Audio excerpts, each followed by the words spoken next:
আজ Bruno full on play মুডে আছে, সকাল থেকে একদম অ্যাক্টিভ, দেখতেই পাচ্ছ। স্নান করে নিয়েছে, মাম্মা কিন্তু আজকে নিজের হাতে স্নান করিয়ে দিয়েছে। তিনটে ঝুঁটি বেঁধে বাবু মশাই একবার এদিক একবার ওদিক উল্টাচ্ছে পাল্টাচ্ছে। স্নানের পরে একটু টাইম ভালো ছেলের মতন ছিল, গুড বয় সেজে, কিন্তু তারপরে আস্তে আস্তে অরিজিনাল মোডে ফিরে আসতে শুরু করে দিল। এই যে দেখছো এই নটি ফেস, খুব খুব নটি।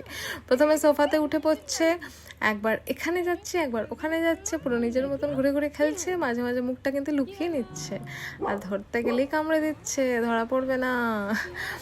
আর শিরো কিন্তু একদম চুপচাপ শান্ত ছেলের মতন শুয়ে আছে। দেখতে দেখতে ব্রুনো ব্যালকনিতে চলে গেল। আমি ভাবলাম হাওয়া খেতে যাচ্ছে, কিন্তু 2 মিনিট পরে বুঝলাম হাওয়া না, অন্য কিছু।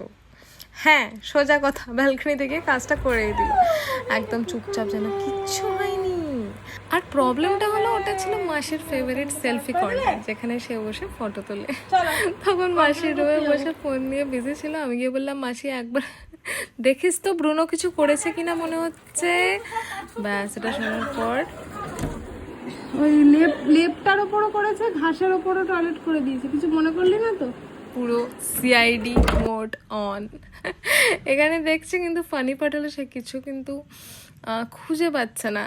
আমি একবার দেখেছি ওয়ারপটা সে আবার চেক করছে, পুরো সিরিয়াস হয়ে গিয়ে সিনটা।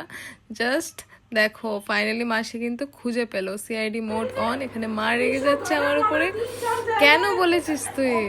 তারপর ব্রুনো তো নিজের মতনই, এবার লাঞ্চ টাইম অন হয়ে গেল, ব্রুনো একদম নর্মাল হয়ে বসে গেল খেতে, যেন কিছুই হয়নি।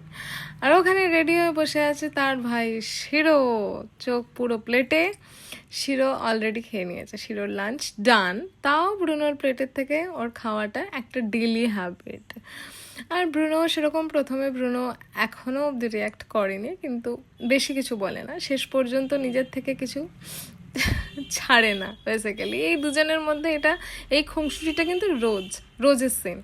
একটু রাগ, তারপরে আবার একটু সে। সো অলমোস্ট ব্রুনোর খাওয়া এখানে হয়ে গেছে, কিন্তু ব্রুনো স্টিল কনফিউজড এখানে ও কি করবে, কারণ শিরো একটু একটু করে এগিয়ে লাস্টে কিন্তু খেয়ে নিল। ফাইনালি এখানে লাঞ্চ ডান, দুজনের মারামারির পরে। লাঞ্চের পর আবার ব্রুনোর নতুন বায়না, ঘুরতে যেতে হবে। বারবার মাম্মার কাছে গিয়ে ঘুরছে, বুঝিয়ে দিচ্ছে যে বাইরে যেতে হবে, আর শেষ পর্যন্ত বেরোনো হলো। সো আমরা এখানে পাটুলিতে পৌঁছে গেলাম, আর পাটুলিতে এসে ব্রুনো একদম সুপার চার্জড হয়ে গেল, খুব হ্যাপি হয়ে গেল। অ্যান্ড দেন আমাদের খুব খিদে পেয়ে গেছিলো, আমরা একটা মোমো অর্ডার করে নিই আমি আর মা। সো মোমোটা চলে আসার পরে আমরা মোমো খেতে বিজি হয়ে যাই। আর ব্রুনো কিন্তু শান্ত হয়ে একদম ছোট্ট বাচ্চার মতন বসেছিল আমাদের পাশে। আরেকটা বেবি এসে